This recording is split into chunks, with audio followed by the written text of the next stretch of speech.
आम्हाला शासनाकडून गॅस एजन्सीच्या आणि व्यावसायिक जे आहेत हॉटेल व्यावसायिक यांच्या गॅस वापरासंबंधीच्या तपासणी करण्याबाबतचे आदेश आहेत.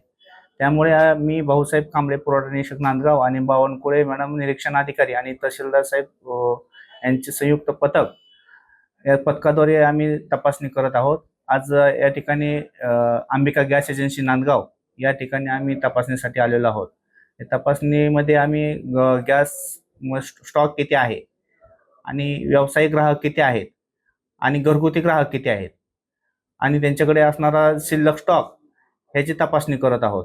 त्याचप्रमाणे ग्राहकांच्या काही अडचणी आहेत का, तक्रारी आहेत का, बुक करून देखील ग्राहकांना गॅस मिळत नाही अशा काही तक्रारी आहेत का, हे देखील गॅस एजन्सीकडून आम्ही जाणून घेत आहोत. अजूनपर्यंत एकही तक्रार प्राप्त नाही तशी. तरी देखील भविष्यात तक्रार येऊ नये आणि घरगुती गॅस धारकांना गॅसचा तुटवडा पडू नये यासाठी आम्ही तपासणी करून तसे गॅस एजन्सी धारकांना देखील सूचना करत आहोत की बाबा आपल्या जो स्टॉक प्रमाणे स्टॉक जो आहे तो स्टॉक कमी असेल तर शासनाकडून मागवून घ्यावा तुमच्या एजन्सीकडून आणि त्याप्रमाणे बाबा ग्राहकांना सुविधा चांगल्या प्रकारे मिळेल अशी दक्षता घेण्याची सूचना देखील आम्ही करत आहोत. जनतेला एकच आवाहन सांगतो की या माध्यमातून की शासनाकडून सर्व प्रयत्न चालू आहेत की कोणीही पॅनिक होऊ नये, सर्वांना गॅस मिळेल.